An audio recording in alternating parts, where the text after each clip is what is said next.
There's really only 3 components to making a good image, and only one of those makes it a great image.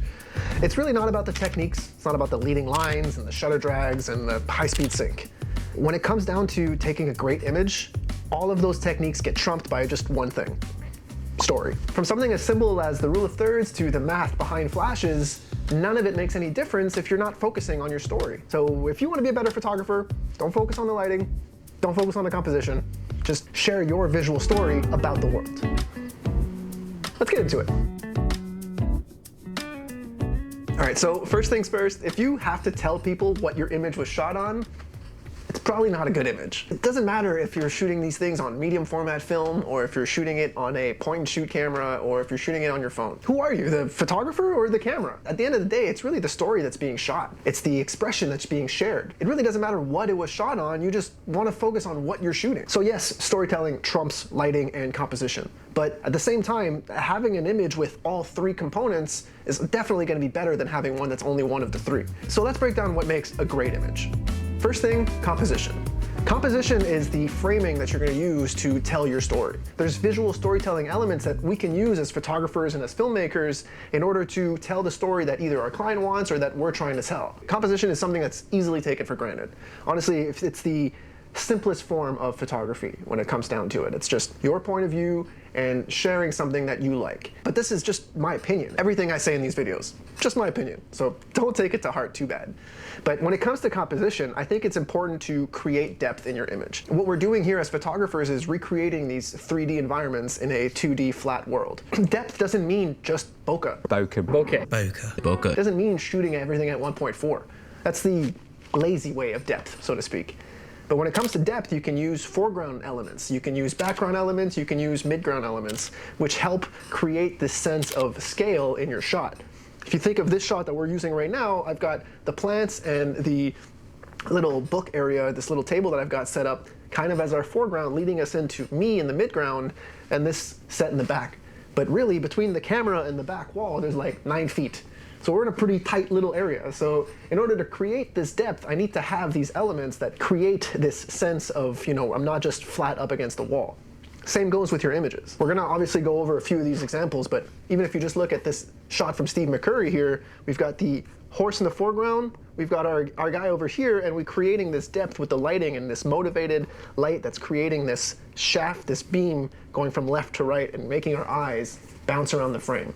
And that's what creates a very stunning, visually stunning image. If you can create an image that bounces your eye or your viewer's eye around the frame and keeps them looking at the shot, that's a well-composed image. So after composition comes lighting. And I do think a well-lit shot can trump a well-composed shot. But again, creating a great image is a combination of those 3 things. When it comes to good light, it doesn't necessarily mean it needs to be obvious as to how and what it's lit. Some of my very favorite photographers, someone like Joey L, is a type of photographer that lights his scenes as if it's not even there. It's so incredibly soft, but at the same time, it's so perfect. Whereas when you look at someone like Steve McCurry, like the book that we've got right in front of me, he tends to use much more natural light and not flash, but still uses elements to shape and to control that natural light in order to tell a story. It just ends up being a little bit more run and gun that way, whereas someone like Joey L has a much more rigid type of approach. Sure, one of them might be technically more perfect than the other, but it depends on the client. It depends on who you're trying to sell your images to, or at the same time, who hired you to take those images. Steve's use of natural light mainly gives him this approach of a photojournalistic look. And whereas Joey L has a much more commercial style to his photography, it's just a little bit more rigid. But that doesn't mean one is better than the other, they're just completely different. And it's important to find your style of lighting and your type of work that you enjoy creating. By doing a million shoots that you don't like, you'll figure out what you do like. I would consider my work much more intentional and my lighting to be much more motivating to the story that I'm trying to tell. It's not for everyone. If you're looking for subtle, I'm probably not your guy.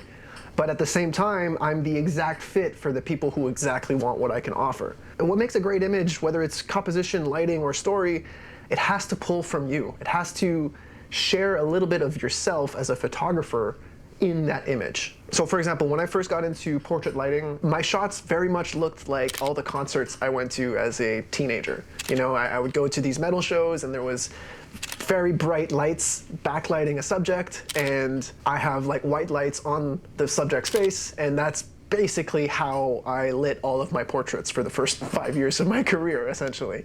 I would pretend that I was at a concert, and it would just remind me of that adolescence. And that would allow me to create images that looked different than other people's images and just attract a certain type of clients that really liked what I was doing. I didn't need to please everyone. I needed to do what I was doing better than other people that were doing it. And that's what creates good visual branding for you as a photographer. Really, all this only goes in to say that you need to listen to your own voice, and you need to be able to share who you are as a photographer. Agencies and brands that are looking to hire you as a photographer, they're not looking for another carbon copy of every other great photographer out there. Everyone's great, that we're all great, that's part of the job. We all have to be able to expose an image, but you need to be able to share who you are and your specific vision of the world in order to attract clients that want your vision of the world for their stuff. So whether that's a restaurant, whether that's portraits, whether that's still life photography, whether that's weddings, you gotta create this environment of this is my view on the world. Do you like it? If you don't, fine, someone else will. Or maybe you need to refine it a little bit, but for the most part, someone else will. You don't need to try to please everyone. When it comes to your visual view of the world, it's never wrong. It's yours. It really isn't about all the techniques in the world. It's not about sharing all of this technical ability that you have, but it's about how you made your clients feel because of the images you were able to create. You're much more likely to book clients over and over again as a photographer than if you're just a technically solid photographer. So we're gonna go through a couple examples here of Steve McCurry's book, and I'm just gonna show you how a photographer with a different point of view might be able to share their story differently than someone else who was put on this assignment. So like I was saying with Steve's work, a lot of it is, as you can see it here, tends to be very naturally lit. And he's creating these environments that are very much photojournalistic in nature. Whereas Joey will have a more rigid approach to storytelling. I think both work, and they both offer a very different and unique look to the world.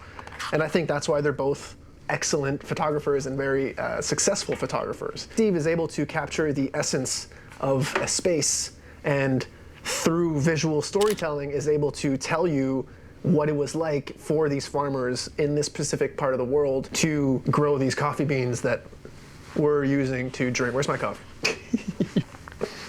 Cheers. So, we might as well. This is gorgeous. But obviously, these images they're staged.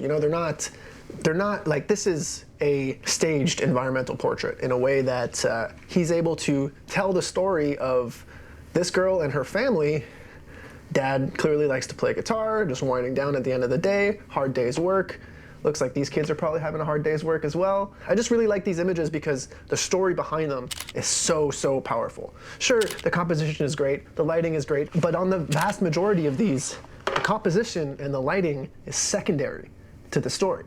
And that's what you have to focus on as a photographer, is to really think about what you're trying to say and then use the tools at your disposal to say it. Like, not everyone can take a shot like this, because you need to be in this environment, and then you need to ask. You need to make people feel comfortable and feel relaxed enough, despite you having all your equipment, or you're just some white guy who's traveling to a different part of the world who's trying to be like, oh no, don't worry, I'm not exploiting you, I swear, I'm just trying to, like, it's hard to do an image like this. It's a lot more than meets the eye. And I think someone like Steve is excellent at creating this environment as if you're there with him, like it's like I went on this trip with him, like, sure, like there's like 20, 30 years of trips on this, in this book, but he really brings you with him.